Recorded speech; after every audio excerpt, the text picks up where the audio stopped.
The Tribe is a film that is set in a specialized boarding school for deaf and mute teenagers.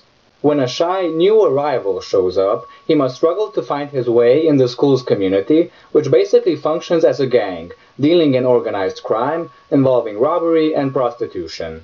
After passing the tribe's strenuous and often humiliating rituals, he begins to work his way up through the school's hierarchy and eventually becomes assigned as pimp for the school's two prostitute girls, pandering night after night in a nearby truck stop. The events quickly start spiraling out of control when he finds himself fallen in love with one of the girls, something that will have violent and dire consequences.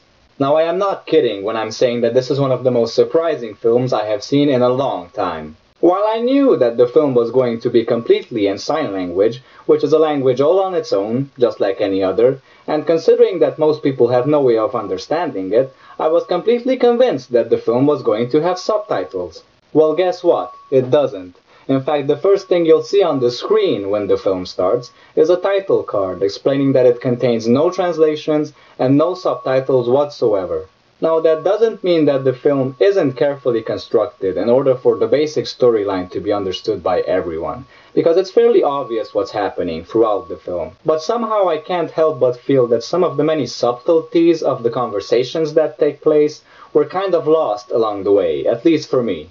Of course, everything was abundantly clear on a surface level, but I just can't help but feel that some of the hows and whys were left unanswered.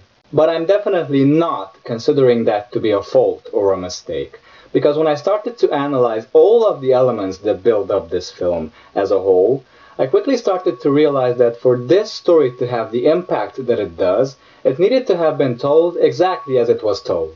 The cinematography is quite excellent. Everything is either filmed from behind, from sideways, or from the front, and always using long and fluid takes with Steadicam and full shots. No close-ups of the characters' faces whatsoever, which I have to say made it kind of difficult from time to time to distinguish some of the characters. The film really makes it seem like there is a distance between you and this world, precisely because of the fact that it is presented to us without language, without words, without speech, without any translations, and without any close shots, but that's precisely why this film is as effective as it is.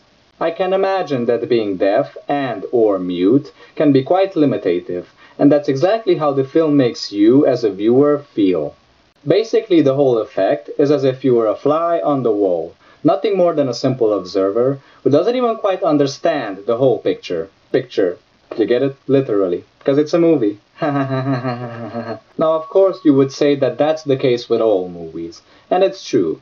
But here, however, they absolutely take advantage of this aspect of the movie-going experience and amplify it to absolute extremes. And when I say extremes, I'm not exaggerating.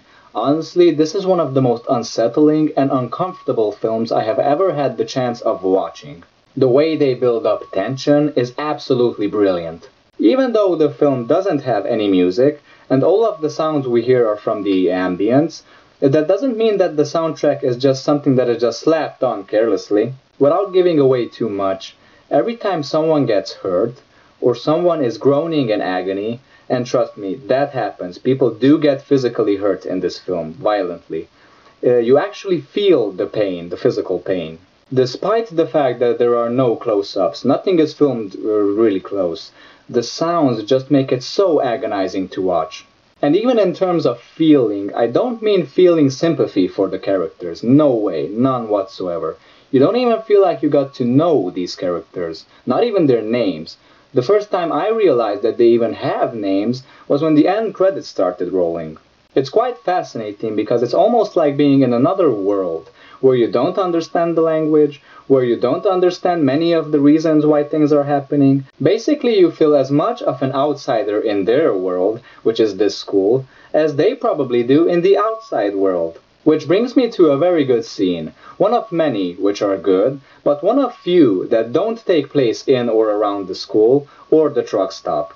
The characters are among a group of people, and exactly as before, they are filmed from a considerable distance, and you do kind of get to hear chatter coming from the crowd, but it's impossible to make any words out. That is a perfect moment to represent exactly how this film makes you feel.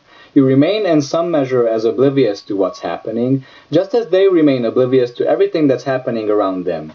Otherwise, I would classify this world the film represents as borderline insane, where nothing functions as it should, and unfortunately everyone is corrupt. It's a splendid film, but it's very brutal. It's not for the faint of heart. It's very depressing.